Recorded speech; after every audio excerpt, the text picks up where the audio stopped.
다수 의견에 따라 다음과 같이 판결합니다.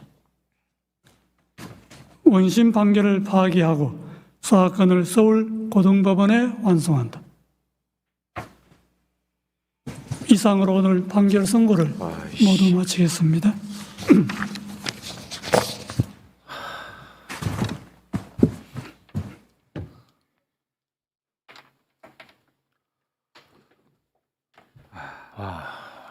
이건 사법 쿠데타 아닙니까? 이거는 진짜 이거 황당한.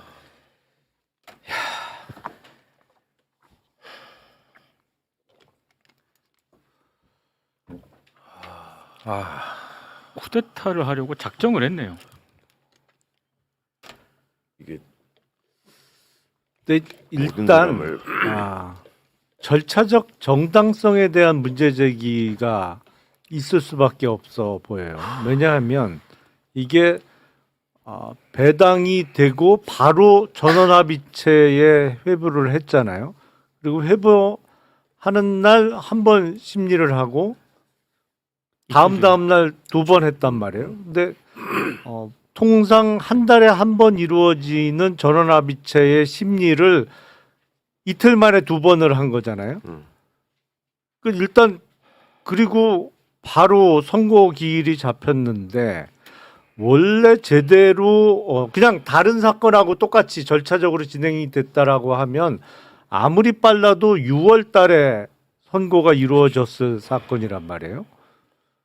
그리고 더군다나 이게 전원 일치가 아니에요.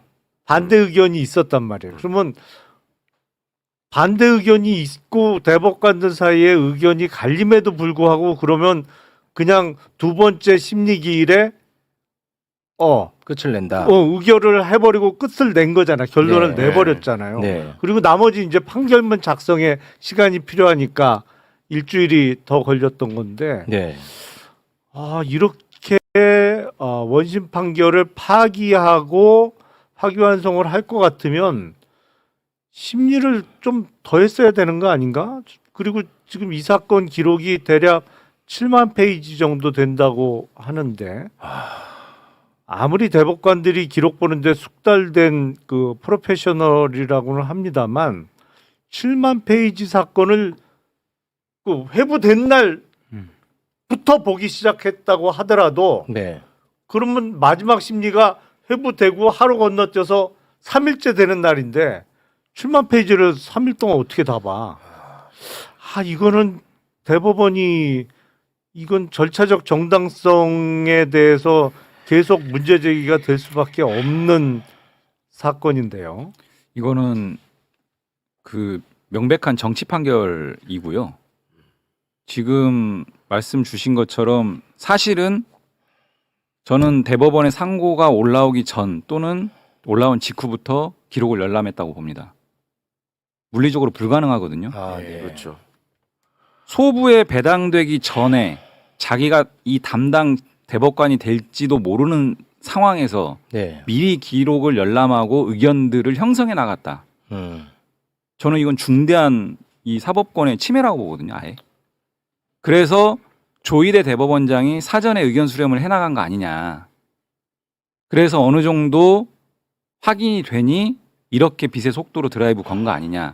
이렇게 충분히 볼만한 어떤 강한 의혹을 제기할 만한 충분한 합리적인 근거가 있지 않습니까? 그렇습니다. 물리적으로 어떻게 그렇게 이렇게 판결을 해요. 4월 22일 날 비로소 소부에 배당했거든요. 그러면 원칙대로 하면 배당된 소부만이 이 기록에 대한 검토와 연구와 심리와 이런 것들을 형성해 나갈 수 있는 권한이 있는 거거든요. 그렇겠죠. 그런데 그날 바로 전압에 회부했어요. 그렇습니다. 그리고 그날 바로 심리했어요. 네. 그리고 하루 건너서 그 다음날 심리하고 더 이상 심리는 없었습니다. 과연 이 짧은 시간 내에 기록을 다 검토해서 의견을 형성해서 결론에 도출한다? 누가 봐도 불가능하지 않습니까? 불가능하죠. 그러니까 저는 이전부터 이미 자기 사건도 아닌 기록과 사건을 검토하고 연구하고 의견을 형성해 들어간 거 아니냐라는 의혹을 제기할 수밖에 없는 거고요. 그러면 그건 무슨 문제냐? 권한이 없는 대법관들이 사건에 개입한 거예요. 네. 이걸 어떻게 이해합니까? 그리고 두 번째는 왜 제가 정치 판결이라고 규정하냐면 조희대 대법원장이 그렇게 얘기했던 633 원칙에 따르더라도 6월 26일입니다.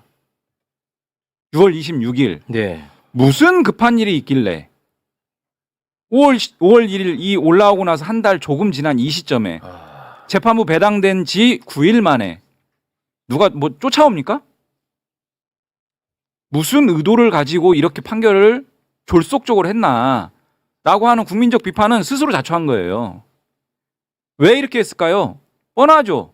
대선 개입이죠. 본격적인 대선 본선에 이제 돌입하는 이 시점에 우리가 개입하겠다, 관여하겠다. 네. 국민의 주권 행사를 우리가 주도하겠다. 이거 말고는 설명이 안 됩니다. 아니 그러니까 예를 들어서 상고 기각이 났더라도 이것은 매우 부자연스러운 것이었고 네. 대선에 개입을 했다라는 비판은 피할 길이 없다라는 얘기를 계속 해왔습니다. 상고 예. 기각일지라도. 그렇죠. 그러나 이번에는 파기환송이란 말이죠. 말씀하신 것처럼 이미 답을 정해놓고 정해진 대로 움직였다라는 정황이 너무 많은 거죠. 이거는 그러면 대선 개입이에요. 사법 쿠데타입니다. 예. 강한 의혹 제기가 그냥 뭐 음모 정도 수준이 아니고 이거 누가 설명해요? 대법관 저는 조희대 대법원장한테 직접 묻고 싶어요. 과연 정말 4월 22일 날부터 전원합의체 회부한 날부터 기록 보고 검토하고 심리에 들어갔냐? 묻고 싶습니다. 저는 진짜.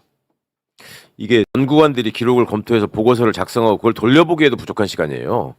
전적으로 이거 말이 안 되는 지금 시간 진행이 있었고 이제 더 걱정해야 하는 것은 지금 파기환송을 오늘 지금 선고했다는 거의 문제가 아니라 이자들이 지금 이런 식으로 하기 시작하면 대선 전에 지금 항소심 결론을 내라고 독촉을 안 한다는 보장이 없어요. 그렇습니다. 그것도 또 이제 그 안에 뭔가를 저지르고 설사 그걸 넘어간다고 하더라도 형사 불소추 특권에 대한 해석을 계속 대통령 재임 중에도 계속된 사건에 대해서는 그냥 할 수 있다라는 식으로 해서 대통령의 명주를 쥐겠다 손에 네. 뭐 이런 점까지 지금 염두에 두지 않고서는 이게 할 수 없는 짓을 지금 감행했거든요. 네. 이게 너무나 지금 황당한.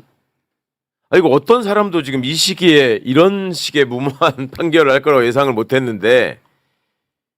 국민의 시간이고 주권 행사의 시간에 사법부가 정면으로 뛰어든 거예요. 당연하죠. 의도와 편향성을 가지고 뛰어든 거고요. 저는 파기환송심에서 지금 이게 오늘 전원합의체 판결이요. 지난번 2020년 이재명 당시 대표 이재명 도지사의 전원합의체 선고가 또 하나 있었지 않습니까? 네. 그 판결 법리도 뒤집은 겁니다. 네. 뒤집은 거예요. 그 20년 대법원 전원합의체 판결 법리도 뒤집어 가면서 이렇게 졸속적으로 설명할 수 있는 이유는 딱 하나예요. 우리가 정치에 뛰어들겠다. 이걸 선언한 겁니다. 그래서 파기환송심에서 분명하게 이런 부분들 다퉈 나가야 되고요. 저는 이런 대법원이라면 불소추 특권에 대해서도 다시 재상고심에 이루어졌을 때 정말 우려스러운 판단할 수 있다. 충분히. 그렇기 때문에 이제는 저는 형사소송법 개정으로 가야 된다고 봅니다. 형사소송법 조항에 보면 그 공판 절차를 정지하는 조항이 있습니다. 그 공판 절차 정지 사유들이 있는데요. 이 사유를 추가하는 방식. 그러니까 이거는 위헌이 전혀 아닙니다. 헌법에 규정된 불소추 특권의 내용을 좀 더 명확하게 하자라는 측면에서의 법 개정이기 때문에 위헌이 전혀 아니고 대법원에 맡겨둘 일이 아니다. 이런 생각까지 들고요. 판결의 내용에 대해서는 정면으로 우리 이 지금까지 절차 진행 내용적 부분 강하게 비판해야 된다고 봅니다. 저는.